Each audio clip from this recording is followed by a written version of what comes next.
4월 20일 2부 시작하겠습니다. 1부에서는 4월 21일 화요일 뉴욕 증시 마감 현황 점검하면서 국제 유가에 대한 이야기 짚어드렸고요. 기업 실적 같은 경우는 화웨이는 미국과 중국의 무역 분쟁 속에서도 실적을 잘 만들어냈는데 이번 코로나19 때문에 결국 1분기 매출을 1%밖에 증가시키지 못했다. 그리고 미국의 코카콜라, IBM, 필립모리스 이런 다른 기업들은 아예 앞으로의 실적 전망 자체를 할 수 없는 지경이 됐다. 그리고 이날 발표된 3월달 기존 주택 판매도 전월 대비 8.5% 감소했다라는 내용 전해드렸습니다. 자, 2부 시작은요. 좀 좋은 이야기로 시작을 해보도록 하겠습니다. 이번 주에 기대할 수 있는 기대감 중에 중소기업 추가 대출 합의 기대감이 남아있다. 지난번에 일요일 날 스티븐 무누신 재무장관이 월요일 날 할 것 같다라고 얘기했지만 뻥카가 됐습니다. 그런데 결국 합의를 이끌어냈습니다. 그래서 3,210억 달러 추가 지원 가능하게 됐어요. 지난번 중소기업 추가 대출, 그러니까 중소기업 그 대출에 배정되어 있는 금액이 3,500억 달러가 배정됐는데 2주도 안 돼서 소진됐다.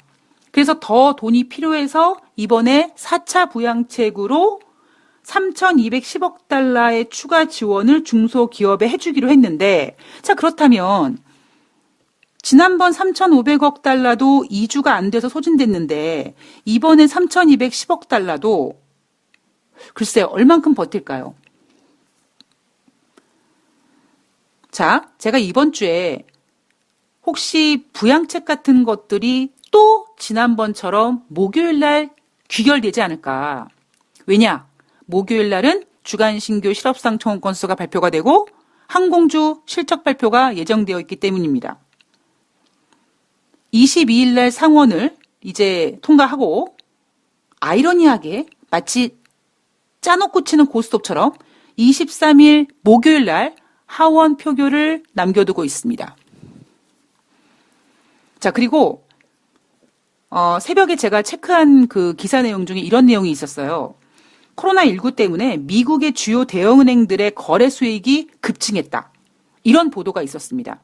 자, 여러분들은 지금 기업들이 실적이 안 좋다고 하는데 은행들 실적이 좋으면 이제 좋아지는 것보다 특히 우리에게는 리먼 사태처럼 은행이 부서지는 걸 알고 있기 때문에 은행의 어떠한 그 튼튼함, 은행의 실적은 매우 민감하죠.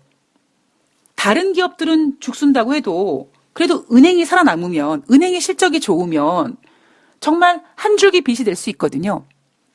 그런데 지금 이날 같은 경우에는 코카콜라도 안 좋고 IBM도 어쩌고 저쩌고만 하고 있는 가운데 은행들 수익이 급증한다. 자, 좋은 얘기일까요? 나쁜 얘기일까요? 둘 다입니다. 왜 이렇게 주요 대형은행들의 거래 수익이 급증했냐면 기업들이 유동성 확보를 위해서 은행으로 달려가서 채권 발행을 합니다. 그러면 만약에 제가 A라는 기업의 대표인데 채권 발행을 하기 위해서 골드만삭스한테 가서 거래를 하게 되면 일단 골드만삭스는 A라는 기업과의 어떤 거래가 실적으로 잡히게 되는 거죠. 그러니까 당연히 지금 미국 정부든 막 돈을 풀어 제끼니까 기업들이, 개인들이 그 대출 받으려고 아우성들 치니까 은행들의 실적이 즉 거래가 활발하게 되고 수수료 같은 게 많아지니까 좋아질 수밖에 없겠죠. 언제까지? 단기적으로. 왜냐하면 왜 제가 단기적으로 얘기하냐면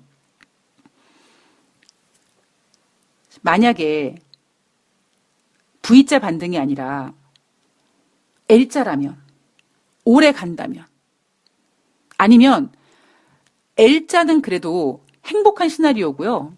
제가 지금 최근 계속 말씀드리는 셰일 업체들의 디폴트라든가 신흥국들의 어떤 부채 문제 그리고 이러한 걱정들을 미쓰리만 하는 게 아니라 IMF에서도 한다. IMF는 채권자의 관점으로 보기 때문에 그런 어떤 부채 문제를 심각하게 다룰 수밖에 없다라는 얘기를 해드렸습니다. 그렇다면 지금 여기저기서 들썩들썩하고 있는 어떤 디폴트 문제가 터진다면 당연히 은행의 부실 문제가 생겨날 수 있다라고 말씀드렸잖아요. 그러면 앞으로 코로나가 좀 한두 달만 더 이런 식으로 이어진다면, 그리고 아무리 경제 재개를 해도 여전히 코로나가 완전히 잡히기 전까지는 쉽지 않단 말이에요. 제가 그렇게 말씀드렸잖아요. 여러분, 만약에 뉴욕이 경제 재개한다면 여러분 당장 공항으로 달려가서 JFK로 가는 비행기 타실 수 있냐고요. 그게 쉽지 않다니까요. 그러면 지금 가뜩이나 은행이 저금리입니다. 금리가 저금리예요. 저금리는 은행의 악재입니다. 그렇기 때문에 지금 당장은 이 대출을 확보하기 위해서 은행 문턱을 들락날락하고 그러니까 은행들의 수익이 증가되는 것처럼 생각할 수도 있고 증가될 수도 있지만 조금 더 장기적으로 봤을 때 부실 문제는 항상 우리가 고려해야 된다는 거죠.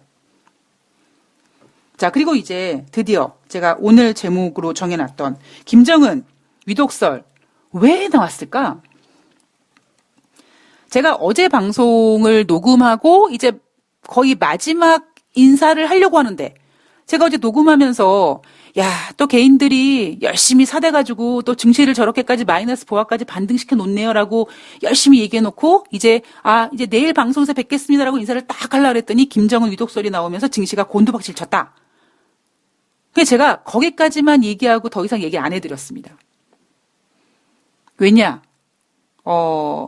오늘 해드리려고요. 자, 제가 막 김정은 위독설이 나오고 증시가 막 크게 하락하고 막 그러니까 제 지인분들이 걱정하실 거 아니겠습니까? 그래서 제가 걱정하지 말아라. 괜찮다라고 이제 제가 토닥토닥 해드렸어요. 그냥 토닥토닥 하기에는 근거가 없잖아요. 그래서 제가 뭐라고 토닥토닥 해드렸냐면, 여러분, 우리나라가 이 한반도 지정학적 리스크에서 이 증시가 휘둘릴 때가 언제냐면, 요즘에는 약발이 덜하지만, 북한이 미사일 실험을 하던 핵실험을 하던 뭔가 하여튼 동해안에 뭔가 쏠 때, 그럴 때 증시가 휘청하죠.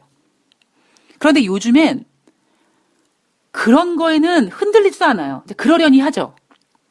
그런데 제 기억 속에도 남아있는 게 뭐냐면 김정일이 죽었을 때 증시가 매우 힘들어했습니다. 그때 나온 얘기가 뭐였냐면 김정일이가 2011년 12월 17일 날 김정일이가 사망했거든요.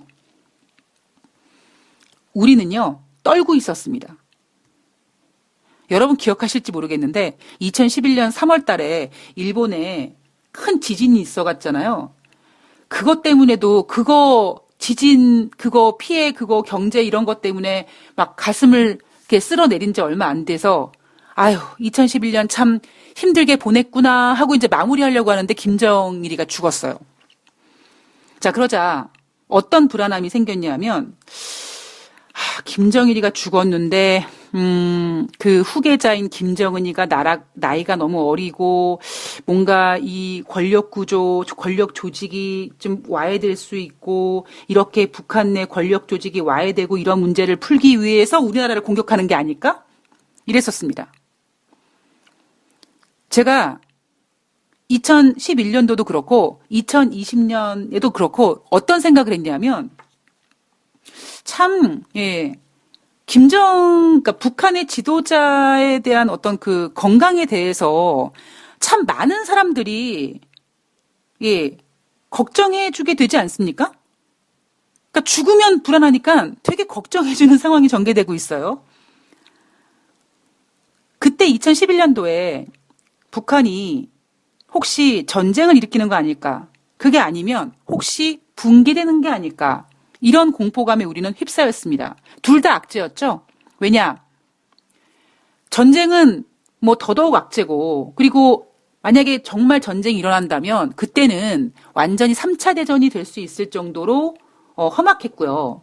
왜냐하면 중국과 미국과 관계가 있기 때문에. 그리고 두 번째, 만약에 북한이 붕괴된다. 서독과 동독이 통일됐을 때 잘 나가던 서독이 동독을 흡수하면서 서독까지 휘청했습니다. 그런데 냉정하게 우리나라가 서독처럼 잘 살지도 못한단 말이에요. 그러면 우리도 힘들어 죽겠는데 거기다가 북한까지 흡수한다. 엄청나게 힘든 거죠. 그러니까 둘 다 악재였습니다. 4월 21일 김정은 위독설이 CNN 보도로 나왔습니다. 뭐 수술을 받았는데 어쨌고 이제 그러자 이제 뭐 김여정이가 뭐 후계자가 되느냐부터 시작해서 그래 그럴 수 있겠다. 왜냐하면 김정은의 가족력이 있기 때문에 뭐 김정일이 뭐 김일성이 다 이렇게 뚱뚱하고 또 특히 뭐 김정은 같은 경우에는 뭐 지난번에 어떤 수술 경력도 있고 치즈를 하도 먹어가지고 뭐 심장이 어쩌고 막 이렇게 계속 그러니까 사람이 상상으로 쓸 수 있는 그 가상 시나리오가 어마어마하잖아요. 자, 일단 청와대에서는 확인해 줄 내용이 없다. 지방에 체류 중인 것으로 안다. 그리고 중국 공산당도 김 위원장 위독하지 않은 것으로 안다라고 했습니다. 자, 북한 매체에서 김 위원장이 리시읍에게 은정 어린 생일상을 뭐 보내줬다. 이런 보도가 간단하게 나왔습니다. 그런데 그 보내주는 모습을 뭐 사진이라든가 동영상으로 보여주진 않았어요. 그런데 뭐 그동안 늘 해왔던 스타일을 보면 그렇게 뭐 김정일이가 누구한테 뭐 보내주고 이런 거 생일상 같은 거 보내주는 거는 그냥 그렇게 말로만 커버했다고 합니다. 그리고 지난번 19일 날 트럼프 대통령이 나 김정은이한테 친서받았다라고 했을 때 하루도 안 됐을 때 북한이 반박했을 때 어떻게 김정은이가 허락하지 않은 상태에서 그렇게 24시간도 안 돼서 반박할 수 있느냐. 그러니까 김정은이 괜찮은 거다. 뭐 이런 얘기도 있었습니다. 정말 복잡했을 거예요. 많은 분들이. 자, 미국은 왜, CNN은 왜 김정은의 위독설을 보도했을까요? 자, 그러자 이게 막 술렁술렁거리고 막 대한민국 증시 막 그냥 뭐 흔들흔들하니까 아니 동학개미 운동에 참여하신 우리 개인 투자자분들 얼마나 힘드셨겠습니까? 이거 조금 이거 겨우 수익 구간에 들어왔는데 이게 웬 난리야 이러셨을 겁니다. 아마. 자, 백악관 국가안보보좌관이요. 김정은이 어떤 상태에 있는지 알지 못한다. 사안이 어떻게 전개될지는 봐야 된다. 맞는 얘기죠? 그죠? 아니 솔직히 여러분 이렇게 비유하면 진짜 웃긴데 저도 제 몸에 대해서 잘 몰라요. 예. 그리고 제가 뭐 당장 이렇게 뭐 오늘은 이렇게 건강할 수 있지만 당장 뭐 내일이라도 저 요단강 건너갈 수 있잖아요. 사람 생명은 모르는 거잖아요. 그래서 모든 한 사람 한 사람의 생명도 소중하지만 특히 국가 수장의 건강은 그거는 거의 그 나라의 존폐와도 연관이 될 정도로 매우 중요한 사안 아니겠습니까? 그러니까 당연히 뭐 어떻게 뭐 미국이 김정은이 내부에 어떻게 뭐 CCTV 같은 걸 달 수도 없는 거고 정확히 모르겠죠. 어느 정도는 알겠지만 정확한 상황은 모를 수 있을 겁니다. 그 정확한 상황을 모른다는 건 뭐냐면 뭐 첩보원도 보냈을 수 있고 뭐 간첩도 보냈을 수 있고 뭐 무슨 수단을 써서라도 알고는 있겠지만 사람의 생명의 그걸 어떻게 합니까? 그죠? 대신 어떻게 해요? 전개를 받는다는 건 진짜 뭔지 봐야 되겠다. 진짜 어떠한 상황인지 봐야 되겠다라는 거겠죠. 자, 폭스 뉴스에서는요. 백악관에서 김정은 사망에 대해서 비상계획을 가지고 있대요.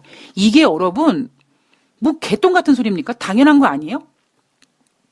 우리는 만약에라는 거를 갖게 되고 그리고 우리나라도 아마 김정은이 혹시 어떻게 된다면 시나리오 없을까요?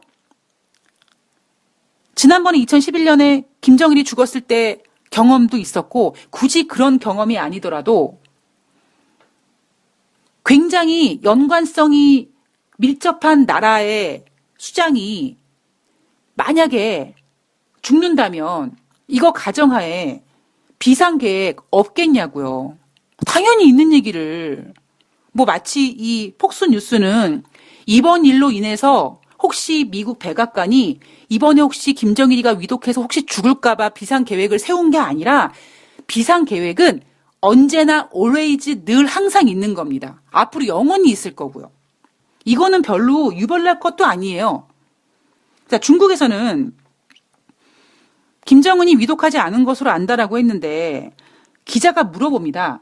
중국 정부가 김정은 건강 상황에 대한 정보를 가지고 있습니까? 그리고 러시아한테도 물어봅니다. 혹시 러시아 정부가 김정은 건강 상황에 대한 정보를 가지고 있습니까? 이렇게 물어봅니다. 중국과 러시아가 뭐라고 얘기하냐면 대답을 안 해요. 당연히 하지 말아야죠. 모를 수도 있고, 그죠? 아까 말씀드렸던 대로 사람의 생명에 관계된 거니까 모를 수도 있고요. 그리고 안다고 어떻게 얘기합니까? 안다고 얘기하면 북한이 발끈하겠죠. 니네가 뭔데 우리나라 김정은 그 동지, 위원장 동지의 건강을 니네가 왜 알아? 도대체 무슨 짓을 한 거야? 이렇게 할 수 있거든요. 그러니까 당연히 모른다고 해야죠. 그러니까 뭔가 숨기고 있는, 정말 김정은이가 위독한데 중국과 러시아가, 모른다고 저렇게 말을 돌리는 걸까? 이렇게까지는 생각하지 말자라는 겁니다. 자, 미쓰리가 가상 시나리오를 써보면은요, 저는, 솔직한 심정을 말씀드리면, 예전이 언제냐면, 북한에서 막 그 우한폐렴 돌고, 그러니까 중국에서 우한폐렴 돌고, 북한은 막 그런 얘기 안 나오고 막 그랬을 때, 김정은이가 혹시 코로나19에 걸린 게 아닐까? 이런 생각을 했었어요. 그런데 뭐 안 걸렸을 수도 있고 걸렸을 수도 있고 어쨌든 김정은이 완전히 건강하지 않다라는 거는 알고 있는 사실이잖아요. 그죠? 그리고 설령 건강한 사람도 급사할 수 있어요. 그러니까 사람의 생명 가지고 우리가 골골이 몇십 년 간다 이런 얘기도 있는 것처럼 지병이 있다고 오래 못 사는 거 아니고 건강하다고 오래 사는 거 아니잖아요. 그것처럼 분명히 김정은이가 일단은 가족력도 있고 지병도 어느 정도 있을 거고 체형 같은 거 보면 운동도 안 하고 그러니까 비만에 당연히 몸이 그 나이 또래 때 운동 열심히 하고 몸 챙기는 사람보다 여러 가지 건강 지표가 떨어지는 건 사실이겠죠. 그런데 왜 굳이 이 시점에 만약에 이 김정은 위독설이 국내 찌라시에서 나왔다면 혹시 지난번 총선 이후에 남북경협주가 막 급등하니까 요 남북경협주에 뛰어드는 개인 투자자들을 뜯어내기 위해서 물량 처리하려고 이렇게 악재를 내놨나? 그러니까 찌라시 이렇게 내놨나? 이렇게 생각할 수도 있습니다. 그리고 4월 21일 뉴욕 증시가 하락했지만 뉴욕 증시를 하락시켰던 원인 중에 김정은의 위독설은 포함되지 않았거든요. 만약에 국내 찌라시였으면 충분히 미국 증시는 영향받지 않았네 라고 생각하고 그리고 굳이 왜 이 시점에서 남북경협주가 올라갔는데 굳이 이 시점에서 이렇게 박살을 낼까? 혹시 국내용이 아닐까? 이런 생각을 할 수 있거든요. 근데 저는 트럼프 대통령의 마음으로 한번 생각해 보면, 제가 아까 그랬잖아요. 4월 21일뿐만 아니라 김정일이가 사망했을 때 마찬가지로 북한이 붕괴되나 아니면 전쟁하나 이런 공포 때문에 일명 방위 산업주라고 불리는데 저는 그냥 전쟁 관련주라고 부르겠습니다. 전쟁 관련주가 급등했습니다. 트럼프 대통령이 지금 뭐 하고 있습니까? 한국과 미국 방위비 분담금 협상하고 있죠? 그런데 트럼프 대통령이 한국의 제안을 거절했습니다. 더 많은 돈을 내라고 합니다. 이번에 협상은 주한미군을 감축하고 아니고의 문제가 아니다. 그런데 우리는 부자 나라, 즉 돈이 넉넉한 대한민국을 방어하고 있으니까 우리가 니네 케어해주고 있으니까 돈 많이 내야지. 그래서 이번에 한국이 제안한 거 거절했잖아요. 그리고 트럼프 대통령이 이런 얘기합니다. 무슨 일이 일어날지 말할 수 없지만 우리는 조만간 결과를 알 수 있을 것이라는 묘한 말을 합니다.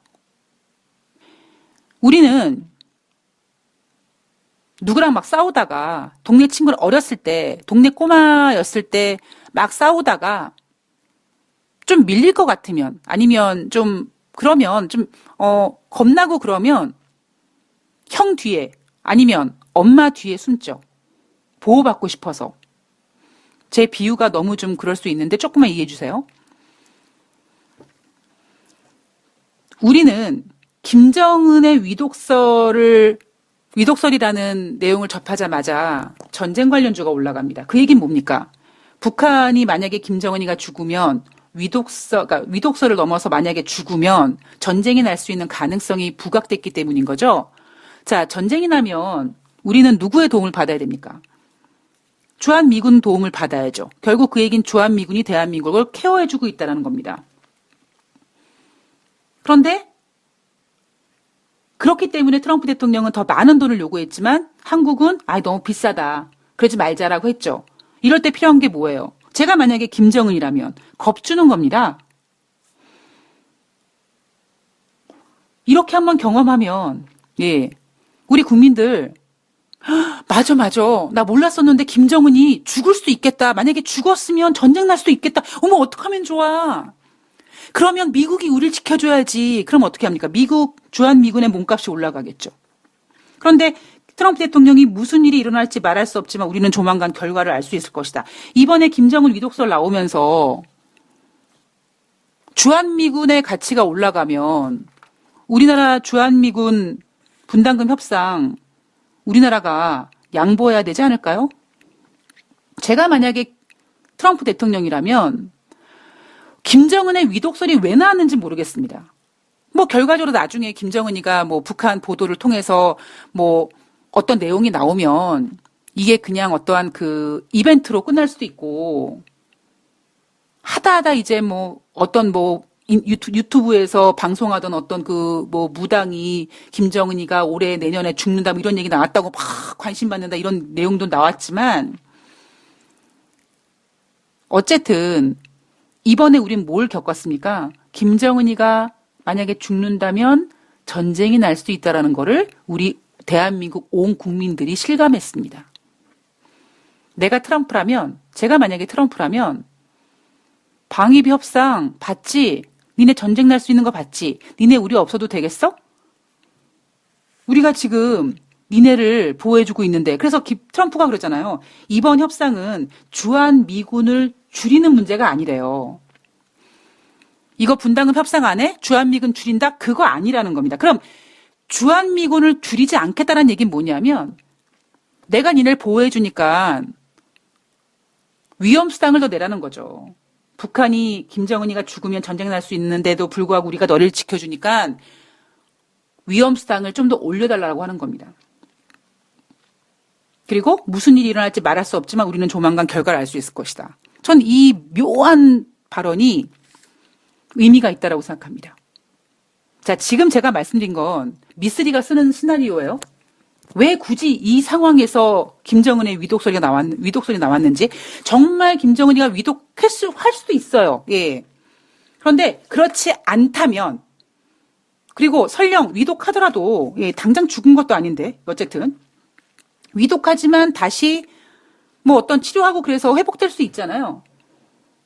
근데 왜 굳이 이 시점에서 이런 일이 벌어졌나? 자, 미쓰리의 음모론으로 만들어 놓은 시나리오입니다. 주한미군 분담금 협상. 이거 얻어내기 위해서 이 모든 상황이 좀 그렇게 만들어진 게 아닌가. 그런 생각을 해봤습니다. 자, 마지막으로 좀 간단한, 가십거리 하나 가십거리는 아닌데요. 오늘 너무 진지해서. 이 버락 오바마 전 미국 대통령의 아내인 미셸 오바마 여사가 민주당 대선 주자인 조 바이든 전 부통령의 러닝메이트 후보로 급부상하고 있다라는 얘기가 나오고 있습니다. 물론 미셸 오바마는 나 정치 안 할 거야 라고 선전포고했습니다. 그런데 이미 지난번 조 바이든은 1월 달에 아이오와 유세에서 미셸이 부통령이 됐으면 좋겠다라고 얘기를 했습니다. 자, 오바마 대통령은요, 퇴임이라고 하죠. 그러니까 재선에 성공해서 임기 마지막까지 국민들의 지지율 50%를 넘게 받은 사랑받는 대통령으로 은퇴를 했습니다. 그런데 아무리 미셸 오바마가 안 할래라고 해도 지금 상황이 저렇게 트럼프 대통령이 저렇게까지 하면서, 저렇게까지 괄호 열고 수많은 얘기 하고 싶지만 제가 안 하겠습니다. 저렇게까지 하면서 저렇게 나대고 있는데, 그러면 오바마나 버니 샌더스가 모두 지금 조 바이든을 지지하고 있거든요. 그러면 아무리 미셸 오바마가 나 안 할 거야 라고 해도 상황상 미셸 오바마가 조 바이든의 러닝메이트가 돼준다면 상황은 또 완전 조 바이든 쪽으로 넘어올 수 있습니다. 세상에 절대 안 해, 절대는 없거든요. 그리고 내가 하고 싶지 않아도 정치라는 건 결국 등 떠밀려서 하게 되는 게 정치 아니겠습니까? 그래서 오늘 뭐 되게 중요한 얘기는 아니지만 미셸 오바마 그러니까 미셸 오바마 여사가 조 바이든의 러닝메이터가 될 수 있는 가능성도 고려해 봐야 될 것 같습니다. 앞으로 지금 코로나19 때문에 정신없죠? 요거 조금만 안정되면 미국은 완전히 대통령 선거로 휩쓸릴 겁니다. 그랬을 때 지금 우리가 생각했을 때 트럼프 대통령이 지지율이 떨어지고 있고 조 바이든을 밀자니 제가 얘기했죠? 조 바이든은 너무 점잖해서 트럼프 대통령을 상대하기에 대항마라고 하기엔 좀 어렵단 말이에요. 그랬을 때 사랑을 받고 은퇴한 오바마 대통령의 퍼스트 레이디였던 미셸 오바마가 러닝메이트로 뛰어준다. 이러면은 또 상황이 매우 달라질 수 있습니다. 요거까지 우리 고려하고 대선 준비를 좀 해보도록 하겠습니다. 자, 오늘 준비한 내용은 여기까지입니다. 제가 김정은 위독설 시나리오 말씀드리고는 조금 너무 믿지 마세요. 그냥 제 개인적으로 쓴 시나리오입니다. 어떤 청취자님이 돈다방 미쓰리 막 빠져들어요. 그런 댓글을 달려주셨는데요. 이 돈다방 미쓰리를 청취하시다가 중독이 되면 이 부작용이 뭐냐면 다른 방송을 못 들으십니다. 그러니까 나 이거 돈다방 미쓰리 구독을 누르는 순간 중독될 수 있어. 이런 것까지 고려하셔서 구독에 신중을 기해해 주시기 바랍니다. 그러나 청취하신 분들은 좋아요는 꼭 눌러주셨으면 좋겠습니다. 자, 오늘 화이팅 하시고요. 제가 어제 방송에서 악재가 호재로 둔갑될 수 있다는 내용 전해드렸었고요. 그 내용이, 그 메시지가 어떤 내용인지는 여러분께서 이해하실 거라고 봅니다. 저는 내일 방송에서 뵙겠습니다. 고맙습니다.